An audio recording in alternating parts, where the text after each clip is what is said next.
qui est fabuleux depuis que j'ai développé cette forte passion pour la musique, c'est de voir l'évolution d'un artiste. C'est ça qui est le plus beau. Quand tu vois l'évolution d'un artiste que tu as découvert peut-être il y a 8 ans, 9 ans, et que tu vois cet artiste arriver à maturité, que ce soit musicalement ou parfois même commercialement, c'est-à-dire que quelqu'un que tu voyais beaucoup de succès, que tu voyais beaucoup de comment on appelle ça, beaucoup de qualité artistique, et après qui arrive beaucoup de potentiel artistique, et après qui arrive à une certaine forme de succès et tout, tu es un peu très fier de voir ça, même s'il n'arrive pas à un succès commercial que tu veux, mais qui arrive à une certaine forme de maturité artistique que tu prévoyais chez le gars. C'est très agréable à voir. C'est comme quand moi je vois Kendrick Lamar au Super Bowl. Pour moi, je me dis toujours, mais il y a 15 ans, je me rappelle encore quand il y avait mon ami qui m'avait envoyé ce tube de Cut You Off, qui était la rebelle dédiée de partout et toute cette période-là. Tu m'aurais dit que ce mec-là, dans 15 ans après, sera au Super Bowl là et autres, je t'aurais dit, bon, j'imaginais pas ça, même si je voyais en lui beaucoup de choses positives, beaucoup de choses positives et beaucoup de choses extraordinaires un peu chez le mec. Mais je me dirais, il aurait un succès un peu culte. Il aurait une genre de culte following comme Fashion, comme Rex, comme son compère qui a dit Absol un peu, où tu sais que bon, les aficionados de hip-hop savent que le gars là est bon, mais de là à ce qu'il ait un succès commercial comme ça. Et un des gars qui me fait aussi un peu cette impression, c'est celui que vous voyez apparaître sur votre écran, Joba, qui est un des membres, est-ce qu'on pourrait dire un membre fondateur du collectif? Oui, un des membres en tout cas importants de ce collectif qui a été Brockhampton.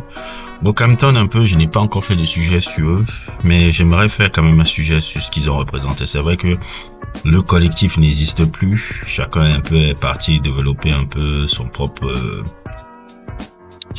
solo, ses propres projets solo et tout. Mais ce collectif qui était très ressemblant un peu à celle de Haute Future au milieu des années 2010, on va dire un peu, c'était un peu une autre vision de Haute Future. Il y avait des graffeurs, il y avait des, comment on appelle un peu ça, il y avait des producteurs, il y avait des designers, il y avait des artistes qui sont de styles différents, certains gens qui rappent, d'autres qui chantent, d'autres qui sont aussi des musiciens. Bref, un collectif vraiment dense, un boys band comme ils aimaient s'appeler. Mais je disais à un moment boys band un peu d'outsider, si on veut un peu, c'est un peu Brockhampton, c'est un peu NSYNC mais avec des weirdos, pas avec des beaux gosses, mais avec des outsiders weirdos. C'est un peu comme ça que on peut un peu les résumer un peu, on peut l'appeler résumer. Et ce groupe là qui avait été formé par Kevin Abstract, si je me souviens un peu, que le groupe s'était formé parce que le Kevin Abstract, ils faisaient tous partie d'un forum des fans de Kanye West, et Kevin Abstract a eu l'idée de dire, et si on se réunit tous et tout, on part à Los Angeles et tout, et en partant à Los Angeles avec nos économies, on forme une maison et on ne passe que le temps à créer pour avoir une sorte de forme de buzz. C'est comme ça que c'est parti un peu l'histoire de cette fabuleuse histoire un peu de ce groupe qui a eu vraiment eu beaucoup de succès dans les années, milieu des années 2010, notamment avec la fabuleuse trilogie qui a marqué beaucoup plus que les autres, alors que je trouve que souvent c'est les albums qu'ils ont sortis après là. En général, je parle de la trilogie Saturation 1, 2, 3 et tout. C'est vrai qu'après le départ de Amervan, qui était un peu celui que vous voyez dans la fiche des albums et qui était un peu aussi un personnage très important, un membre fondateur aussi du collectif, et tout, qui est parti par rapport à la situation un peu d'agression sexuelle qu'on accusait un peu et qui a fait qu'on l'a exclu du groupe. C'est vrai qu'à partir de son départ, il y a eu beaucoup de choses qui ont changé un peu sur le groupe, et le public qui les suivait ne les a plus suivis comme avant, même si je trouve que musicalement ce qu'ils ont sorti après là, les Iridescence, les Ginger, étaient des albums largement meilleurs que les Saturation, parce que tu sentais déjà une certaine forme de maturité musicale qu'ils avaient entrepris là. Bref, à partir de là, le groupe s'est séparé. Vous pouvez voir maintenant Kevin Abstract qui a commencé à se développer, à ressortir encore quelques albums solo. D'ailleurs, j'ai fait le sujet de Kevin Abstract, son album solo qui est sorti l'année passée. Je l'ai fait sur la page, si je me souviens bien. Si vous l'avez pas vu, n'hésitez pas à le regarder. Puis il y a d'autres personnages un peu qui ont sorti un peu les trucs. J'ai vu Don McLean sorti des singles.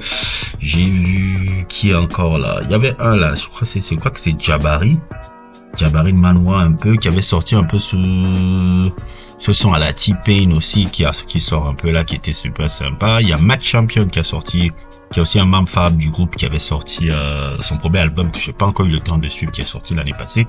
Et puis il y avait toujours celui que je considérais vraiment, qui était un peu mon chouchou. Il y en a deux. Il y a celui qui appelle Bearface. J'adore toujours ses productions et la voix qu'il apportait dans Brockhampton. Et il y avait surtout Joba. Joba, c'était celui que je regardais, je disais, c'est le plus talentueux du groupe. Kevin Abstract, c'est le visionnaire, mais le talent brut, c'est Joba. Et j'étais dit, j'attendrai le jour où ce mec-là sortira un solo. Parce que je sais que quand j'écouterai un solo de ce mec-là, ça va me blow away et tout. Et c'est arrivé avec la sortie en septembre dernier. J'ai vu que c'était sorti en septembre dernier. Je l'ai découvert juste il y a 2 semaines, mais j'ai vu que son solo est sorti en décembre dernier. Je voyais ses singles qui tournaient depuis. Après, je me suis dit, est-ce qu'il a finalement sorti son album? Et je me suis rendu compte qu'il avait sorti l'album qui s'appelait, si je me trompe pas, Russell Boring et tout, qui est un album vraiment un très bon premier effort, un fabuleux premier effort. Ça m'étonne même que les gens n'en parlent pas assez, parce que j'ai même pas vu de review sur ça, j'ai pas vu beaucoup de buzz. J'ai vu un live qu'il a fait l'année passée, un peu que vous voyez apparaître sur votre écran là, où il a un peu fait jouer cet album là un peu dans quelques, je dirais pas des boîtes, mais quelques petites scènes un peu et tout.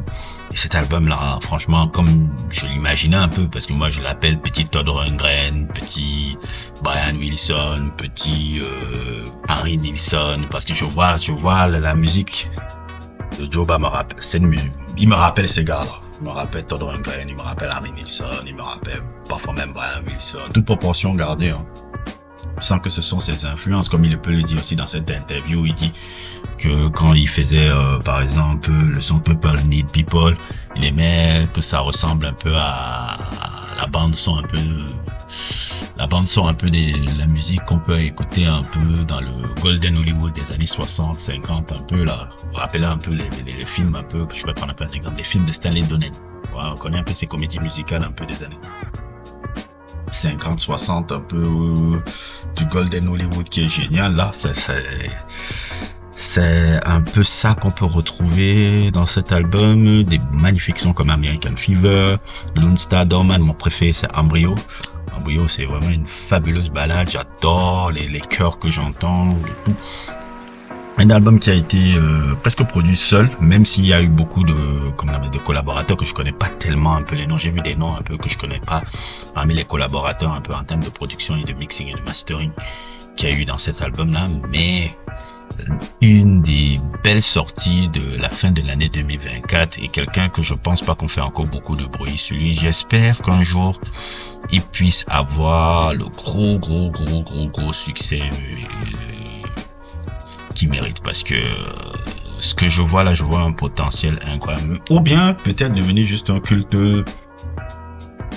following, hein, genre l'artiste qui est connu, des populaires, mais qui a son petit culte et son petit public qui le suit. Ça aussi c'est bien, mais en tout cas la qualité musicale de ce projet là est hors norme. Joba, c'est quelqu'un qui a une versatilité. Je le vois faire après peut-être un album qui est complètement punk, aussi un album qui est peut-être aussi complètement jazz.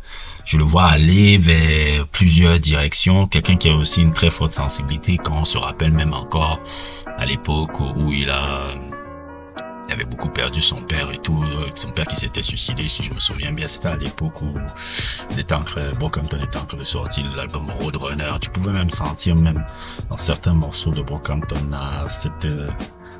la perte de son père, comment ça avait été. Tu me rappelles même un peu comment ça s'appelle, son physique à l'époque était, tu sentais qu'il vivait vraiment, c'était pas facile ce qu'il vivait à l'époque. Je pense qu'il a pu encore exorciser encore